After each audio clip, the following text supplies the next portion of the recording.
Sir, क्योंकि यही नोटों की गड्डियां अगर किसी अधिकारी के घर से मिलती, किसी नेता के घर से मिलती, किसी मेरे और आप जैसे शख्स के घर से मिलती सर, तो अब तक तुम टंग गए होते। एफआईआर दर्ज हो के पता नहीं ईडी और सीबीआई क्या कुछ कर रहे होते हमारे खिलाफ, तुरंत गिरफ्तारी हो जाती। तो यहाँ तो मिलॉर्ड है शायद, इसलिए इतनी रियायत बरती जा रही है। आप ये सोचिए, मैं एक आम आदमी की तरह सर पूछ रही हूँ कि सुप्रीम कोर्ट सिफारिश करता है कि इंपीचमेंट मोशन लाया जाए इनके खिलाफ केंद्र सरकार से। ये सिफारिश करने के साथ क्या उस वक्त के सीजीआई अपनी जिम्मेदारी से बच गए? ये तो नहीं पता चला ना पैसा कहां से आया, किसको दिया जाना था, कहां इसका इस्तेमाल होना था। उसका मूल सवाल का जवाब तो मिला ही नहीं। तो बस इंपीचमेंट हो गया, इससे क्या जो धब्बा लगा है जुडिशरी पर वो मिट जाएगा? देखिए, महाभियोग किसी तरह से इस समस्या का हल नहीं है। हम्म। महाभियोग ला करके आप उनको पद से हटा सकते हैं। पद से हटाना ही क्या है भाई? अगर यही सफाइश करना होता पर्पज, तो इनको हाईकोर्ट ट्रांसफर क्यों किया गया? ये हाँ। बड़े सवाल उठते हैं कि अगर एक मामला अगर आपने सुना हो जस्टिस रामास्वामी का मैटर, तो उस समय चीफ जस्टिस हुआ करते थे मिस्टर मुखर्जी। तो उन्होंने क्या कहा कि जैसे ही मामला सामने आया उनसे कहा कि आप कंपलसरी छुट्टी लीजिए और घर जाइए, जब तक आप साफ पाक नहीं निकल के आते हैं तब तक आपको इस मामले में अदालतों में बैठने का हक नहीं है। यह प्रक्रिया इनके केस में, जस्टिस वर्मा के केस में फॉलो क्यों नहीं की गई? वही यह ऐसे सवाल उठाते हैं कि जब सुप्रीम कोर्ट अपने ही पूर्व के मुख्य न्यायाधीश द्वारा बनाए गए अपने पूर्व के फैसलों को फॉलो नहीं करती है, पूर्व की प्रक्रिया को नहीं फॉलो करती है, तो गंभीर सवाल उठता है और गंभीर मुद्दा लोगों को मिलता है बोलने के लिए।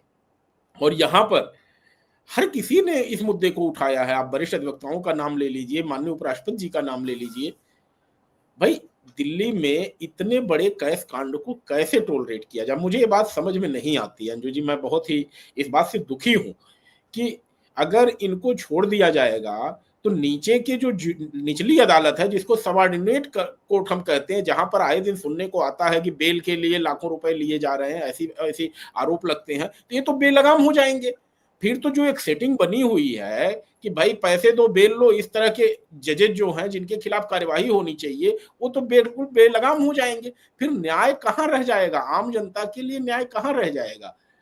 तो हमारा मानना है कि इस रिपोर्ट के साथ सुप्रीम कोर्ट की एक टिप्पणी यह भी आनी चाहिए थी कि क्रिमिनल केस पर वह क्या बोल रहे हैं। और मैं तो कहूंगा आपके डिबेट के बाद, आपके चैनल पे डिबेट के बाद ही अगर सुप्रीम कोर्ट इस पे भी एक क्लैरिफिकेशन दे देती कि चलिए भाई, हमने इंपीचमेंट के लिए तो प्रधानमंत्री कार्यालय को लिख दिया, गृह मंत्री जी को लिख दिया, सबको लिख दिया, लेकिन आप इस पे भी एक टिप्पणी दे दीजिए कि हमने जो फाइंडिंग दी है उसमें क्या कोई क्रिमिनल केस भी बनता है, और अगर क्रिमिनल केस बनता है तो हम ट्रायल के लिए क्या कह रहे हैं।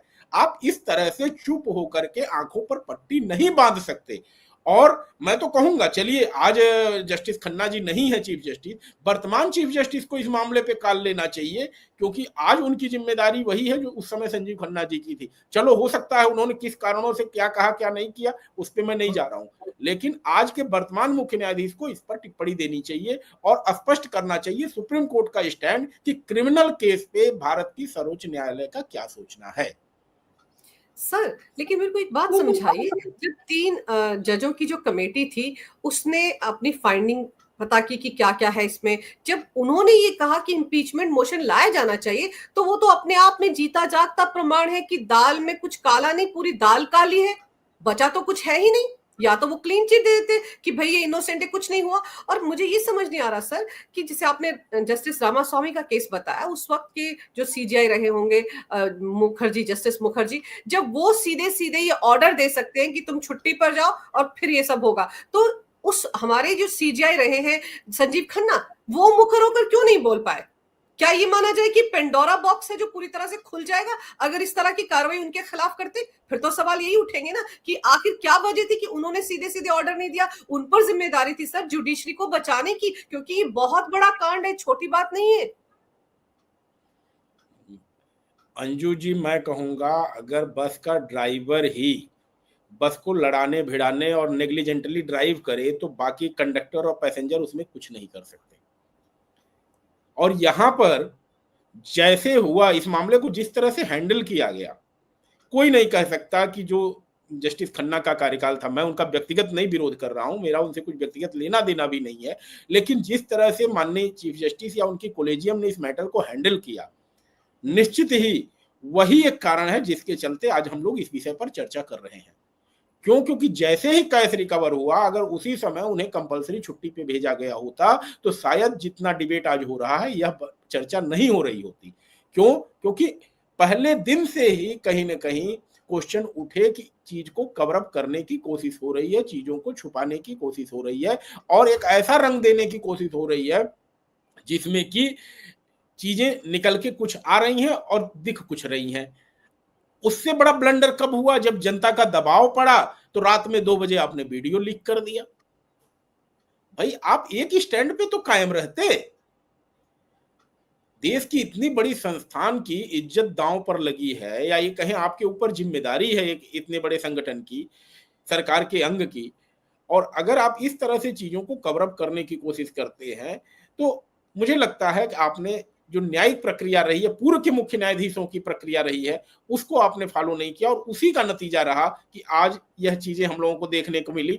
लेकिन फिर मैं उसी सवाल पे आ रहा हूं कि इस पर क्रिमिनल एंगल को लेकर के अगर टिप्पणी नहीं आई है तो न्यायालय का यह भी कहीं ना कहीं एक तरह से दिखता है कि कुछ फिर गड़बड़ हो रही है, जिस पर एक बार फिर कार्यपालिका और न्यायपालिका हो सकता है टकराव की स्थिति में आए। क्योंकि मुझे नहीं लगता है कि केंद्र सरकार इस मामले में आगे बढ़ के कोई क्रिमिनल केस एफआईआर या रजिस्टर करेगी या कुछ करेगी, लेकिन यहां पर जिम्मेदारी देश की सर्वोच्च न्यायालय की है कि वह खुद अपने घर को ऑर्डर में ठीक करने के लिए ऐसे मामले में, जबकि 3 जजों की पीठ ने उसकी जांच कर ली है, कमेटी ने जांच कर ली है, तो इस मामले पर क्रिमिनल केस पर भी 2 कमेंट करे। आज करे, 2 दिन बाद करे, 4 दिन बाद करे, लेकिन माना कि चलिए पिछला कार्यकाल चीफ जस्टिस का था, वर्तमान में जो चीफ जस्टिस आए हैं उनके बारे में हम सभी जानते हैं, एक स्वच्छ छवि के व्यक्ति हैं और उनके कार्यकाल में वो घटना नहीं घटी, इसलिए हम ये भी नहीं कह सकते कि directly indirectly involve in this या कोई चीज उनको पता है।